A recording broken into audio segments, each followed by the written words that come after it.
Master Jet, halimbawa po, less than 5 years ako. Tapos, ang ipapa-buyout ko na PLI ay nasa 300,000 ang utang ko. Paano po yun? So, ito po ay related sa MPL Max or MPL buyout.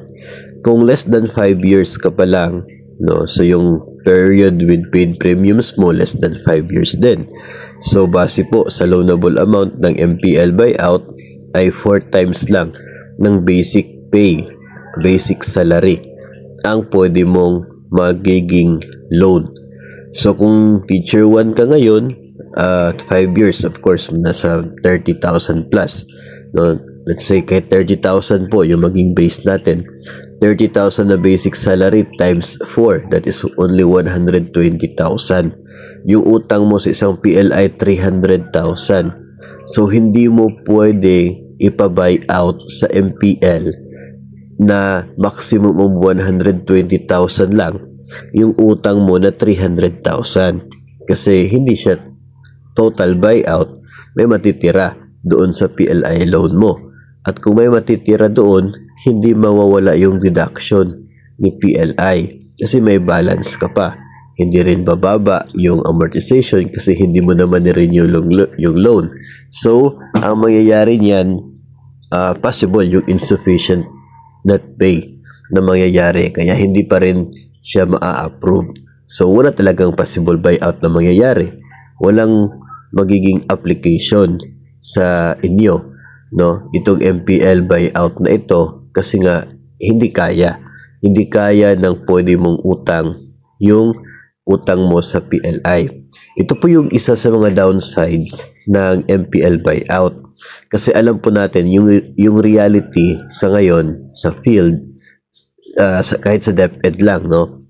Kahit yung mga 6 months in service na allowed mag-loan na salary deduction yung amortization, kahit 6 months ka pa lamang, pwede mong i-loan lahat ng nasa payslip mo. Basta magtira ka lang ng 5,000. So siguro mga nasa 800, 900,000, pwede mo maging loan kahit 6 months ka pa lamang sa serbisyo. Kasi permanent ka na tuloy-tuloy na yan. Yung deduction ni PLI, tuloy-tuloy na yon, no?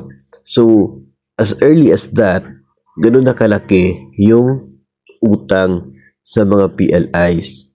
So, ito namang MPL buyout, napaka-limited ng pwede maging loan mo dahil nga based sa basic pay at kung hindi ka pa umabot ng 10 years, ay sobrang liit po, no? Yung mga magiging available amount.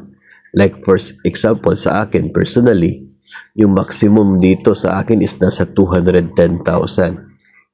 Kung may isa akong PLI na more than 200,000, so hindi na niya ma-buy out yun. How much more kung may iba pa mga PLIs na may 300 or 400 or 500,000 ba yung loan, no? So mayayari parang hindi talaga siya magiging applicable para sa marami, particular po sa DepEd, maliban na lang siguro kung bago ka pa lang at hindi ka nag-apply ng malaking loan sa mga PLIs, no? So ganun po yung isang downside ng buyout na ito. Siguro baka po sa other government agencies baka walang problem doon sa kanila, pero yung sa atin, yung idea po natin sa DepEd mismo ay medyo hindi siya magiging applicable talaga for the teachers, no? Dahil po doon sa senaryo na limited yung loan amount habang yung pinapautang ng PLI sa atin ay malaki, no? Kahit bago ka pa lamang po sa serbisyo. So, sa case ka ganun, na yung loanable amount mas mababa kaysa utang sa bangko, of course, walang buyout, wag na lang po kayo mag-apply sa MPL buyout na ito kasi wala rin din naman po mangyayari at hindi rin naman po ma-approve yung loan application.